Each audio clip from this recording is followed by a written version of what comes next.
खानबाबांच्या जयंतीसाठी त्यांनी काय सांगितलं? 2 एकर रान विका पण शिका, हा मूल मंत्र सामान्य माणसाला दिला.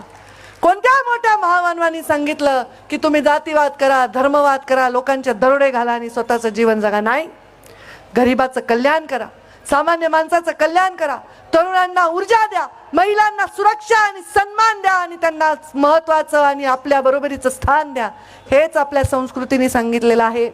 मोठे मोठे राक्षस जेव्हा 3 देवांना सुद्धा आटपले नाही तेव्हा देवीचं आव्हान सगळे करत होते, हे आपल्या संस्कृतीने सांगितलेलं आहे.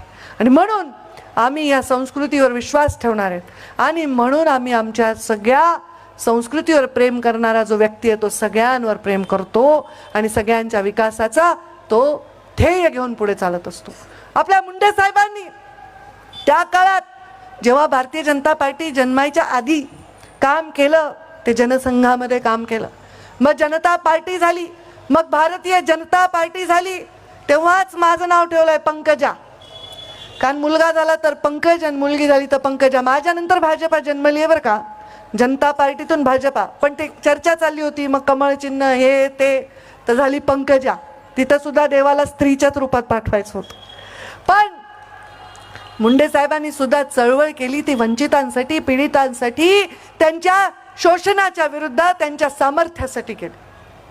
आज या निवडणुकीमध्ये हे सगळं रामायण मी तुम्हाला सांगते तेवढ्यासाठी सांगते की विचारांची परिपक्वता आणि विचारांची संपत्ती ज्यांच्याकडे आहे, देशभर ज्यांचं राज्य आहे पण ते राज्य स्वतःचं म्हणत नाहीत, त्यांनी राजपथाला जनपथ नाव दिलं आहे, स्वतःच्या जीवनाला सेवेचा मंत्र घेतलाय, त्यांच्या नेतृत्वाखाली ज्यांच्यामध्ये भेदभाव नाही, या देशाचा विकास व्हावा, देशाच्या प्रत्येक नागरिकाचा विकास व्हावा ही भावना आहे. दिल्लीपासून गल्लीपर्यंत सत्ता एक आली तर विकास या भागाचा झाल्याशिवाय राहणार नाही. हा आपण आपला जाहीरनामा केलाय, काय काय कामं केलेत ते सांगितलेले आहेत. आता तुमच्या इथे आरक्षणाचा विषय आहे, आरक्षण म्हणजे जमिनीचा विषय, त्यामध्ये जे न्याय द्यायचा ह्याच्यावर मला आठवते की शंकररावनी हा विषय स्वतः विधानसभेमध्ये मांडलेला आहे आमदार म्हणून, आणि तो विषय ते सोडवून देणार आहे. त्याच्याशिवाय या भागामधले जे काही विकासाचे विषय ते विषय सर्व मार्गी लावण्याची जबाबदारी त्यांनी इथे घेतलेली आहे. मी बघते विधानसभेमध्ये अत्यंत ऍक्टिव्हली ते प्रश्न मांडतात. या भागाच्या लोकांच्या प्रत्येक प्रश्नाकडे, आता इथे एक शासकीय रुग्णालय, छोटंसं रुग्णालय, ते मोठं व्हावं, चांगलं 4-5 मजली मोठं रुग्णालय व्हावं, त्याची 5 पटीने त्याची पूर्ण शक्ती वाढावी, इथे लोकांचा इलाज व्हावा. स्वतः महानगरपालिकेच्या माध्यमातून शासनाच्या मदतीने पुढाकार घेऊन शंकरराव जगताप ते करणार आहेत, हा मला विश्वास आहे. त्यांच्या पाठीमागे आम्ही सुद्धा खंबीरपणे उभे आहोत. या भागामध्ये आज आयुष्यमानचं कार्ड दिलंय मोदीजींनी, हे तुमच्यासाठी आहे. तुमच्यासाठी रोजगार आहे, तुमच्यासाठी आयुष्यमान आहे, तुमच्यासाठी जनधन आहे, तुमच्यासाठी लाडकी बहीण आहे, शेतकरी सन्मान योजना आहे. आणि हे सगळं असताना सुद्धा आपण कुठल्या तरी भूलथापांना बळी पडून परत एकदा आपल्या इथे बनवलेला पदार्थ खराब करू नका. मी नेहमी सांगते की एखाद्या मोठ्या पंक्तीसाठी जर आपण एखादा पदार्थ करायला घेतला, समजा खीर, तर आपण 10-20 हजार लोकांना जेवण बनवायचं, 100 लिटर दूध आणलं, त्याच्यामध्ये 100 किलो साखर घातली, त्याच्यामध्ये टाकले बदाम, पिस्ते, केशर सगळं आणि हाटलं, खीर बनायला आली आहे. पण जर कुणी वाटीभर मीठ आणून टाकलं तर खीर बनेल का? नाही.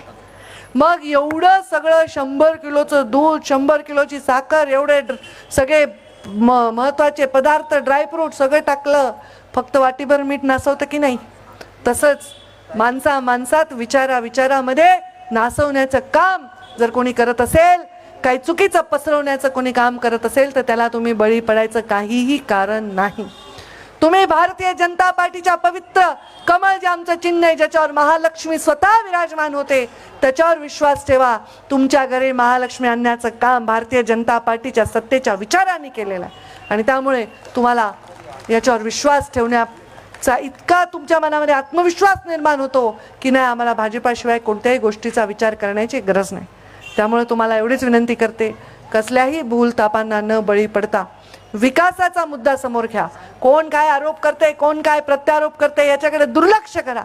15 तारखेला सकाळी उठा, स्नान करा, पूजा करा, जशा ताई पूजा करतात यूट्यूबवर बघता तुम्ही, पूजा करा. बायकांना सांगते चांगला नाश्ता बनवा त्या दिवशी, चांगला तुम्हाला बनवता येत असेल तर तुम्ही पण बनवा, काही हरकत नाही. चांगला नाश्ता बनवा सकाळी, आणि वाढू मात्र नका. बनवा, त्याचा असा सुगंध घरात येऊ द्या आणि त्याच्यावर झाकण ठेवून द्या. जोपर्यंत माझ्या भावाला तुम्ही मतदान करून येत नाही तोपर्यंत नाश्ता मिळणार नाही. बरोबर आहे की नाही? आपल्या भावाला कोणी वाकडं बोललं ऐकून घेतो का आपण? बरोबर आहे की नाही? नाही ऐकून घेत. मग आपला भाऊ मुख्यमंत्री आहे, आपल्या भावाने आपल्याला एवढा आधार दिलाय, तर आपल्या भावाचा पक्षाचा आपल्याला विजय करायचा आहे का नाही? त्यामुळे तुम्ही सकाळी 15 तारखेला उठा, कमळाचं हे फूल तुमच्या हातामध्ये घ्या, जाऊन त्या मतदान केंद्रावर कमळाच्या फुलासमोरचं बटन दाबा आणि प्रचंड मतांनी या आमच्या पिंपरी चिंचवड महानगरपालिकेमध्ये आमच्या सर्व लोकांना निवडून द्या. बघा, खूप त्याग केलाय, खूप लोकांची इच्छा, आमच्या केशवची पण इच्छा होती, आता ते पुढे बोलले असते मी, खूप लोकांची इच्छा होती, पण सगळ्यांनी त्याग करून एकजुटीने निवडणूक लढतायत. कारण ही संघटना, या संघटनेचे संस्कार, भाजपचे संस्कार आणि भाजपच्या विषयी असणारा विश्वास हे फार अत्यंत महत्त्वाचं आहे.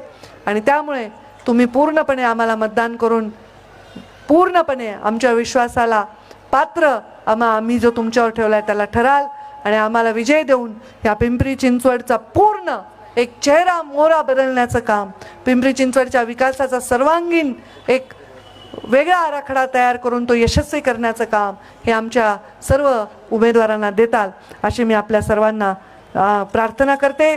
आणि आज माझ्या सगळ्या पुऱ्या पिंपरी चिंचवडमध्येच तुम्ही मतदान करा, पण आज इथे प्रामुख्याने उपस्थित असलेल्या नीता पाडाळे, या इकडे, नीता पाडाळे, कोमल काळे, विनोद नडे आणि हर्षद, चुकीचं झालं काय, हर्षद नडे, दुसरा प्रभाग, फक्त उमेदवार या, बाकीचे नको येऊ, बाकीचे बसा, फक्त उमेदवार या. इथं तर सगळे काटेच आहेत. आता काटे का इलाज कुछ नहीं है. इथे बापू काटे, अनिता काटे, कुंदा भिसे, संदेश काटे यांना, तसेच बाबासाहेब त्रिभुवन,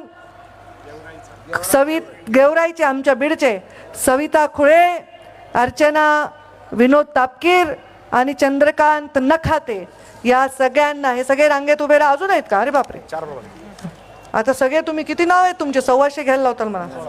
मनीषा पवार, तानाजी बारणे, सोनाली गाडे, अभिषेक बारणे, या सर्व उमेदवारांना कमळाच्या, काही लेडीज जेंट्स काही नाही, सगळं एकच आहे. हां, सगळे एकसारखे आहेत, एका शक्तीचे आहेत. सगळ्यांना आपण कमळाच्या फुलासमोरचं बटन दाबून मोठ्या मताने विजयी करा. करणार ना?